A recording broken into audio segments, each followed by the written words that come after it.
In front of me is Fairphone 5, and today I would like to show you how you can add a password to Google Passwords Manager. Begin by opening Settings and scrolling down to hit Passwords and Accounts.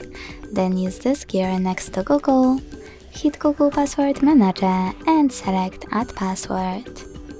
Now input all of those informations. At the top any website or click on Select App to tap on the chosen one.